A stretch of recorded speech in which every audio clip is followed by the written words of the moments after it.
The engines on the island of Sodor love the summer. The Fat Controller arranges lots of concerts. Music can often be heard drifting through the air.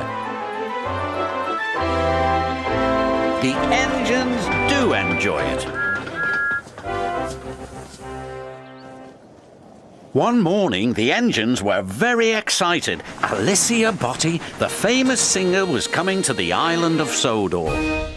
She's a coloratura, said Gordon importantly. What's a coloratura? Asked Thomas. It means she can sing high notes very, very loud. The Fat Controller will choose me to collect her, boasted James. I'm the brightest and the shiniest. Nonsense. I'm the most important, huffed Gordon. Thomas wanted to feel important too. He might choose me, he said hopefully.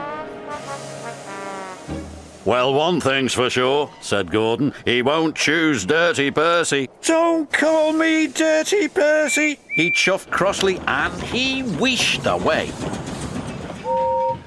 But the next day, the Fat Controller didn't choose Gordon, and he didn't choose James. He chose Thomas. Make sure Annie and Clarabel are squeaky clean, he said. Yes, sir, said Thomas proudly. He felt very important indeed. Move aside, Dirty Percy, chuffed Thomas.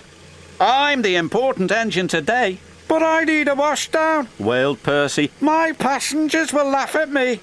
But I have to be squeaky clean, huffed Thomas, so you'll just have to wait. I can't wait, grumped Percy. I'm a guaranteed connection. And he chuffed away.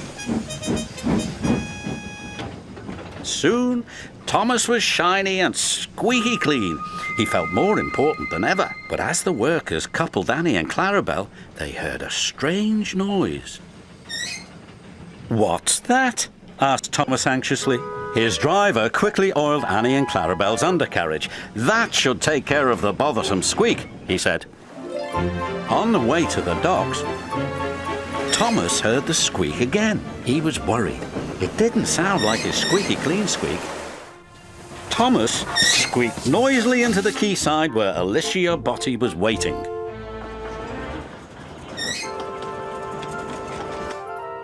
The Fat Controller held Clarabel's door open when Allicia Botti screamed. And she screamed. And she screamed, and she screamed. She screamed so loud and so long that windows broke all over town. Definitely a coloratura, said Gordon. Allicia Botti was cross. I can't possibly travel in a coach that riddled with the mice. The Fat Controller was very embarrassed, and Thomas didn't feel important at all. Just then, Percy returned from his guaranteed connection. Look at the little green engine, Allicia Botti exclaimed. So sweet and dirty, like a proper steam engine. Peasant, Gordon huffed snootily. Yes, I am pleasant, smiled Percy. He was glad somebody noticed. Allicia Botti boarded the train and Percy steamed away. He felt very proud. Later, Thomas saw Percy at the washdown. I'm sorry I called you Dirty Percy, said Thomas. You go first. Thanks, Thomas. It feels good to be friends, said Percy. But where is your mouse? You'll see, grinned Thomas. That night was Allicia Botti's concert. Her voice carried across half of the island. The Fat Controller had made the little mouse her very own home in the corner of Tidmouth's sheds, and Thomas named her Allicia.